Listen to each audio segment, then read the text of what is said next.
الحمد لله رب العالمين حمدا يليق بجلاله وكماله وصلاة وسلاما على خير خلق الله صلى الله على محمد صلى الله عليه وسلم.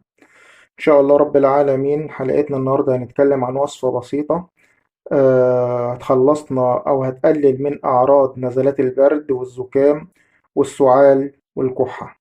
بس يا ريت ليا طلب إنكم تكملوا الحلقة للآخر، إن شاء الله هتستفادوا منها جامد. يلا بينا نحضر وصفتنا.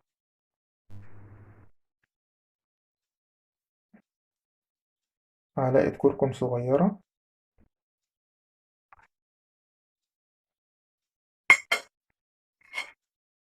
نص معلقة قرنفل مطحون،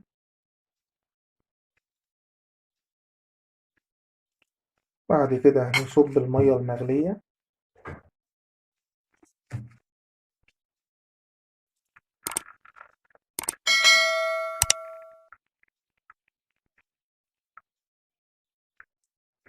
بعد كده نغطي المشروب بتاعنا لمدة 10 دقايق.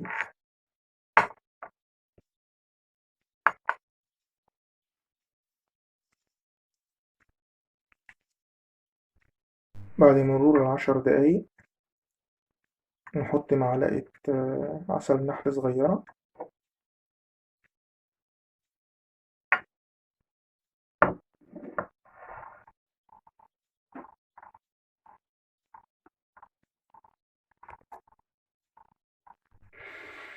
ونشربه بالهنا والشفا. طبعا أفضل وقت اللي احنا نتناول فيه هذا المشروب قبل النوم مباشرة، إن شاء الله هيجيب معاكم نتيجة كويسة.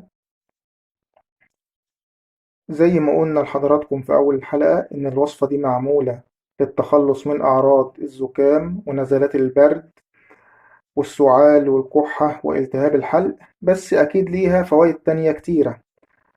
من ضمن فوائدها برضو إنها مفيدة لالتهاب المفاصل، بتعتبر علاج ممتاز لحرقة المعدة، كمان علاج للصداع، كمان بتقلل الكوليسترول الضار في الجسم، كمان بتساهم في علاج السكري، كمان بتساعد في فقدان الوزن، كمان مقوية للمناعة، كمان بتحسن وظائف الكبد.